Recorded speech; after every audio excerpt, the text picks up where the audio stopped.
کوئی شخص بھی نہیں مگر اللہ نے اس کے ساتھ جنوں میں سے اس کا ایک ساتھی مقرر کر دیا ہے جو اسے برائی کی طرف مائل کرتا ہے، برائی کی طرف پھیر دیتا ہے۔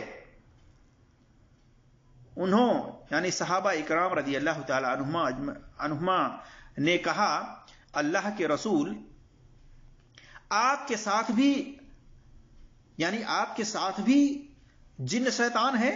آپ صلی اللہ علیہ وسلم نے فرمایا، اور میرے ساتھ بھی یعنی میرے ساتھ بھی ہے، لیکن اللہ تبارک و تعالی نے اس کے مقابلے میں میری مدد فرمائی اور وہ مسلمان ہو گیا، اس لیے وہ مجھے خیر کے سوا کوئی بات نہیں کہتا۔ معلوم ہوا کہ اللہ کے رسول صلی اللہ علیہ وسلم کے ساتھ بھی جن شیطان تھا، لیکن اللہ تبارک و تعالی کی مدد سے وہ مسلمان ہو گیا اور وہ آپ صلی اللہ علیہ وسلم کو خیر و بھلائی کی ہی بات کرتا ہے۔ اسی طرح سے یہ جو حدیث ہے صحیح مسلم کے اندر حدیث نمبر 69 ہے، 7108 ہے، 2814 ہے، اور المشکات کے اندر حدیث نمبر 67 ہے۔ اس کے اندر ایک فرشتے کا بھی ذکر ہے کہ ایک فرشتہ بھی ہر انسان کے ساتھ ہوتا ہے جو خیر و بھلائی کی بات کرتا ہے، اور نبی صلی اللہ علیہ وسلم کے ساتھ رہنے والا جن مسلمان ہو گیا تھا، جیسا کہ حدیث کے اندر الفاظ ہیں فَأَسْلَمَ یعنی وہ مسلمان ہو گیا ہے، اس لیے وہ خیر و بھلائی کی بات کرتا ہے۔ اسی طرح سے عائشہ رضی اللہ تعالیٰ عنہا سے یہ حدیث ہے دوسری سند سے سنن کبریٰ بہقی کے اندر حدیث نمبر 2719 پر۔ اس میں آپ صلی اللہ علیہ وسلم نے فرمایا، اے عائشہ، تمہیں تیرے شیطان نے پکڑ لیا ہے۔ تو میں نے کہا، اے اللہ کے رسول، کیا آپ کے ساتھ بھی شیطان ہے؟ آپ صلی اللہ علیہ وسلم نے فرمایا، ہر آدمی کے ساتھ شیطان ہوتا ہے۔ میں نے کہا، اے اللہ کے رسول، کیا آپ کے ساتھ بھی؟ تو آپ صلی اللہ علیہ وسلم نے فرمایا، ہاں میرے ساتھ بھی، لیکن میں نے اللہ سے اس کے بارے میں دعا کی تو اللہ نے اسے میرا فرما بردار بنا دیا ہے۔ معلوم ہوا کہ ایک جن شیطان ہر انسان کے ساتھ لگا ہوا ہے جو کہ وہ برائی کی طرف، گناہ کی طرف اکساتا رہتا ہے، اور اس کے ساتھ ایک فرشتہ بھی ہوتا ہے جو کہ خیر و بھلائی کی طرف نصیحت کرتا ہے۔ معلوم ہوا ہر انسان پر دو لوگ مقرر و مسلط کیے گئے ہیں، ایک فرشتہ ہے جو اس کے دل میں نیکی اور خیر کی باتیں ڈالتا ہے، اور دوسرا جن یعنی شیطان ہے جو اس کے دل میں شر اور نافرمانی کی باتیں ڈالتا ہے۔ فرشتہ نیکی کی طرف بلاتا ہے اور شیطان برائی کی طرف دعوت دیتا ہے۔ اب آدمی کو اختیار ہے کہ جس راستے پر چلنا چاہے چلے، لیکن یاد رہے کہ نیکی والے راستے پر چلنے والے کا انجام جنت اور برائی والے راستے پر چلنے والے کا انجام جہنم ہے۔ اسی طرح سے سفر میں مسافر کو تکلیف کا سامنا کرنا ہوتا ہے، ایسے میں اللہ سے دعا اور ذکر و اذکار اور سفر کی جو دعائیں ہیں وہ کرنی چاہیے۔ سفر عذاب کا ایک ٹکڑا ہے۔ جو لوگ سفر کرتے ہیں بڑی مشقت اور تکلیف برداشت کرتے ہیں۔ ابو ہریرہ رضی اللہ تعالیٰ عنہ بیان کرتے ہیں کہ رسول اللہ صلی اللہ علیہ وسلم نے فرمایا، سفر عذاب کا ایک ٹکڑا ہے، وہ تم میں سے ایک یعنی مسافر سفر کرنے والے کو سونے، کھانے اور پینے سے روک دیتا ہے جب تم میں سے کوئی شخص وہ کام سر انجام دے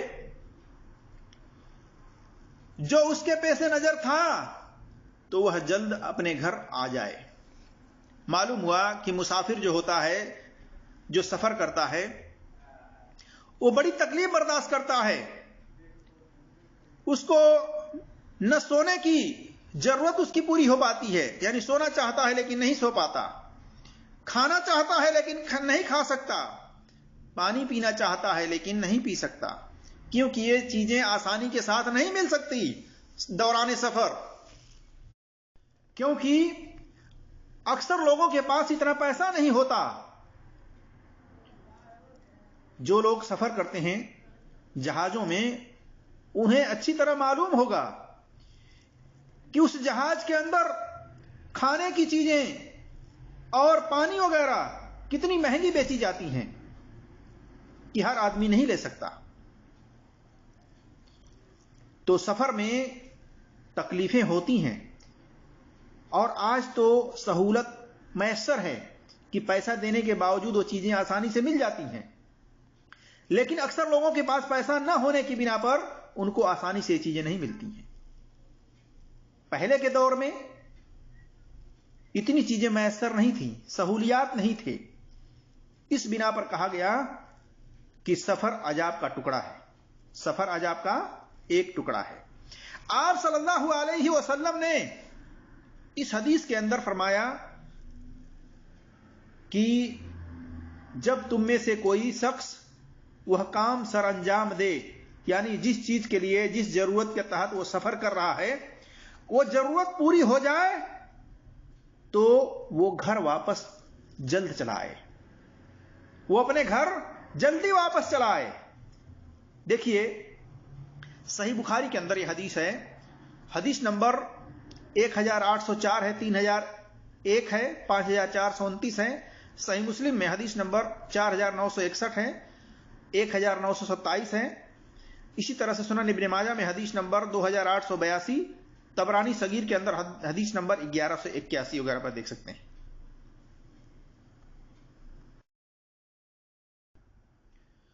پرانے زمانے میں واقعی میں سفر عذاب کا نمونہ ہوتا تھا، لیکن اس دور میں بہت سی سہولیات دوران سفر میں میسر ہوتی ہیں، لیکن اس کے باوجود مسافر اپنا حق وصول کر کے رہتا ہے اور تکلیف محسوس ہوتی ہے، خواہ ہوائی جہاز ہی پر سفر کیوں نہ کیا جائے۔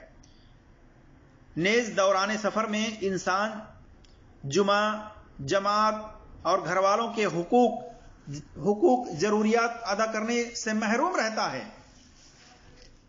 اس حدیث میں یہ اشارہ ہے کہ دنیا میں رہتے ہوئے انسان کو اتنا ضرور کھانا چاہیے جس سے جسم اور روح کا رشتہ قائم رہے اور اللہ تعالیٰ کی اطاعت کرنے میں اسے سہولت رہے۔ حدیث کی تصریح فتح الباری جلد نمبر 9 صفحہ نمبر 687 میں دیکھ سکتے ہیں۔ اسی طرح سے فالتو سفر کرنا پیسے کا نقصان ہے، وقت کا نقصان ہے، جسم کو تکلیف میں ڈالنے والے کام ہیں۔ سفر ضرورت کے پڑنے پر کرنا چاہیے، بغیر ضرورت کے سفر کر کے اپنے آپ کو تکلیف میں نہیں ڈالنا چاہیے، اور گھر جلد واپس ہونا چاہیے سفر سے۔ بہت سارے لوگ ہیں، چاہے عورت ہوں چاہے مرد ہوں، وہ ہر وقت سفر کرنے کی بات کرتے ہیں، سفر میں رہنا چاہتے ہیں،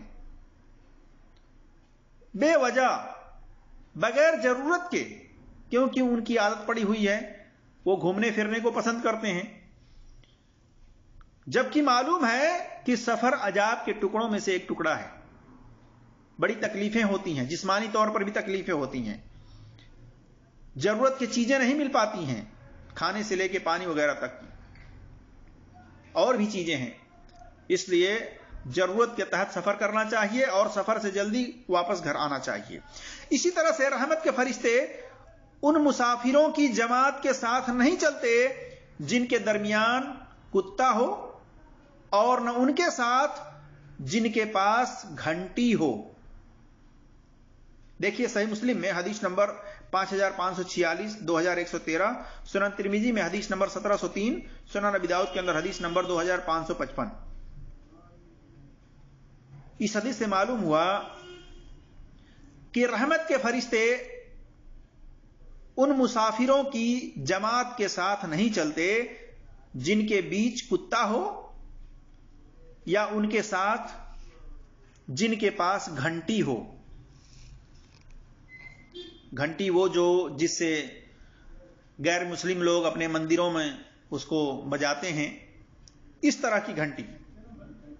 اسی لیے اسلام کے اندر جانوروں کے گلے میں گھنٹی باندھنے سے منع کیا گیا ہے. لیکن کھیتی اور مویشیوں کے لیے کتا رکھنے کی اجازت دی ہے دیگر صحیح حدیثوں سے. اور خوشی کے موقعوں پر میوزک کے ساتھ، صاف ستھرے الفاظ کے ساتھ، جس کے اندر کوئی بے حیائی کی بات نہ ہو، کوئی جھوٹی بات نہ ہو، کوئی فحش بات نہ ہو، کوئی جذبات کو ٹھیس پہنچانے والی بات نہ ہو، کوئی کفریہ شرکیہ کے الفاظ نہ ہو، تو ایسے اشعار، ایسے گانا سنے جا سکتے ہیں اور سننے کی رخصتی ہے. اس بارے میں کسی دوسری ویڈیو میں تفصیل سے میں یہ بات بتانے کی کوشش کروں گا. اللہ تبارک و تعالیٰ سے دعا ہے کہ اللہ تبارک و تعالیٰ ہم تمام مسلمانوں کو قرآن اور صحیح حدیث پر عمل کرنے کی توفیق عطا فرمائے اور ہر ایک کی بات کی تحقیق کرنے کی توفیق عطا فرمائے. آمین یا رب العالمین. السلام علیکم ورحمۃ اللہ وبرکاتہ.